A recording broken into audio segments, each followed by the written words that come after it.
you imagine if I lose my whole life? What am I going to do? I'm going to say, I lost to the worst candidate in the history of politics. I'm not going to feel so good. Maybe I'll have to leave the country. I don't know. If I lose to him, I don't know what I'm going to do. I will never speak to you again. You'll never see me again.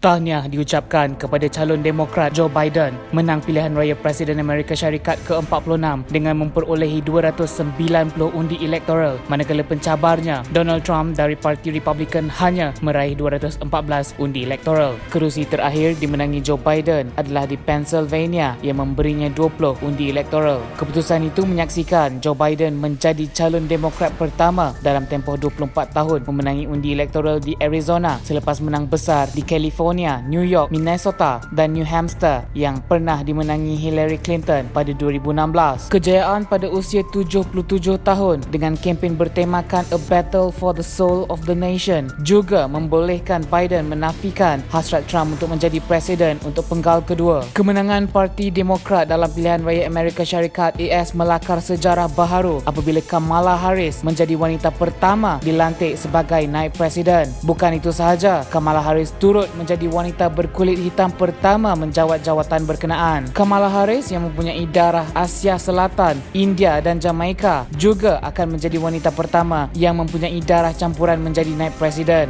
Jawatan Kamala Harris di White House itu terjamin selepas Joe Biden diunjurkan memperolehi 273 jumlah undian elektoral pada Sabtu. Joe Biden mula dihujani dengan ucapan tahniah daripada pemimpin dunia susulan kemenangannya menguasai Rumah Putih dalam pilihan raya Presiden Amerika Syarikat AS yang penuh dramatik. Antara pemimpin dunia yang mengucapkan tahniah kepada Joe Biden dan Kamala Harris atas kemenangan menguasai Rumah Putih ialah Perdana Menteri Kanada Justin Trudeau, Perdana Menteri United Kingdom UK Boris Johnson dan bekas Presiden Amerika Syarikat Barack Obama adalah antara tokoh yang mengucapkan tahniah kepada Joe Biden atas kemenangannya pada pilihan raya Amerika Syarikat. Perdana Menteri Malaysia Tan Sri Muhyiddin Yassin juga mengucapkan tahniah di atas kejayaan Joe Biden sebagai Presiden Amerika yang baru. Malaysia berharap dapat memperkukuhkan lagi kerjasama dengan Amerika Syarikat AS di bawah kepimpinan Joe Biden yang baru sahaja memenangi pilihan raya Presiden negara itu ketika masyarakat dunia sedang bergelut menangani pelbagai cabaran termasuk COVID-19. Kekalahan Donald Trump dalam persaingan merebut jawatan Presiden Amerika Syarikat menerima pelbagai reaksi masyarakat. Antara yang menjadi perhatian adalah ayat "You are fired" menjadi sebutan pengguna media sosial. Ayat itu dipopularkan Trump dalam program televisyen The Apprentice yang pernah dikendalikannya. Donald Trump dilaporkan masih enggan menerima keputusan pilihan raya Presiden Amerika Syarikat yang memihak kepada Joe Biden.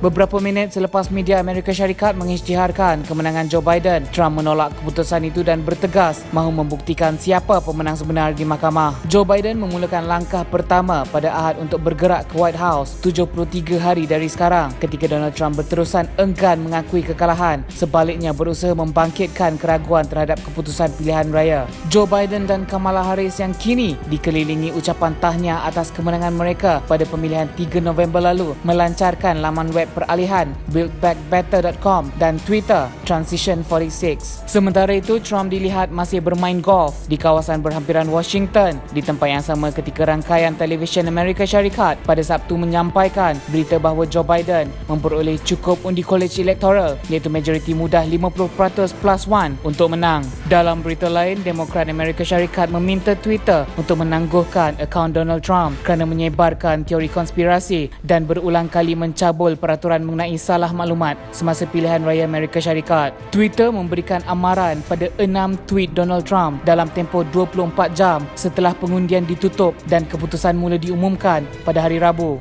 Joe Biden merancang untuk menubuhkan pasukan petugas pada Isnin bagi menangani wabak COVID-19 yang kini sudah mengorbankan lebih 237,000 di negara itu selain berdepan cabaran lonjakan kes jangkitan. Beliau turut mengumumkan rancangan untuk bergabung kembali dalam perjanjian iklim Paris dan dilaporkan akan mengeluarkan perintah eksekutif pada hari pertamanya di pejabat yang membatalkan larangan perjalanan Trump ke kebanyakan negara-negara Islam. Beliau berikrar untuk membentuk kabinet yang mencerminkan mencerminkan kepelbagaian negara itu walaupun beliau mungkin menghadapi masalah untuk mendapatkan persetujuan untuk pelantikan yang lebih progresif jika Republikan terus menguasai Senat. Tahniah sekali lagi diucapkan kepada Joe Biden diumumkan sebagai Presiden ke-46 baru buat Amerika dan tahniah juga kepada Kamala Harris menyandang gelaran naib Presiden. Amerika sememangnya menantikan suara baru untuk mentadbir negara dengan keadaan pandemik COVID-19 yang makin dahsyat. Presiden baru, matlamat baru dan suara baru. Tahniah Amerika bakal mengembalikan semula negara maju.